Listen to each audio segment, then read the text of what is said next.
मुंबई की चमकती रोशनियों के बीच अचानक मायरी का फोन बजा।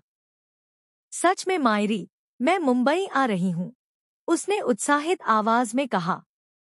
दूसरी तरफ से हंसते हुए जवाब आया, हाँ लाडो, तू भी आजा न, मैं तुझे लोकेशन भेज देती हूँ। लेकिन जैसे ही कॉल खत्म हुआ, सरू के चेहरे का रंग बदल गया। थोड़ा आगे ही उसे सरोजा की झलक दिखाई दी, वही शांत, मासूम सी सरोजा।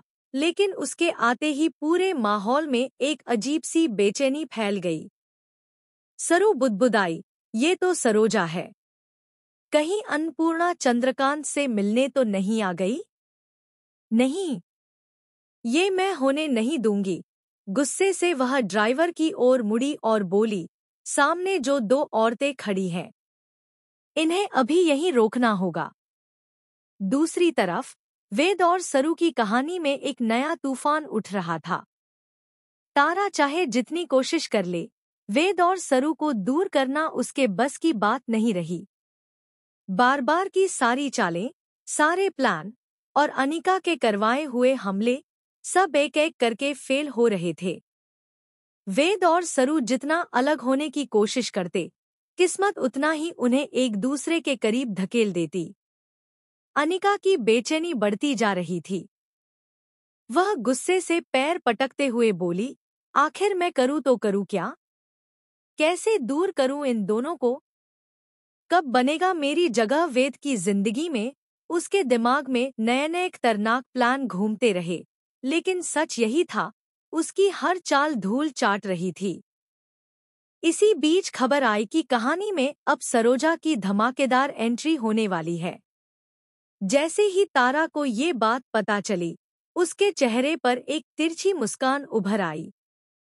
वह मन ही मन बोली, आ गई वो भी।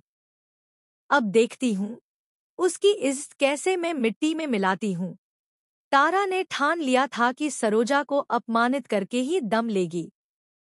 पर उसे क्या पता था कि सरू अपनी माँ की बेइज्जती होते हुए कभी बर्दाश्त नहीं करेगी। आने वाले पल पूरे घर का माहौल बदल देने वाले थे। दूसरी तरफ वेद और सरू के बीच एक बड़ी बहस होने वाली थी, लेकिन इस बहस के बीच ही दोनों की नज़दीकियां बढ़ती चली गईं। कभी तकरार, कभी तंज, कभी नजरें मिलना, कभी खामोशी, इन सबके बीच एक अनकहा सा रिश्ता पनप रहा था।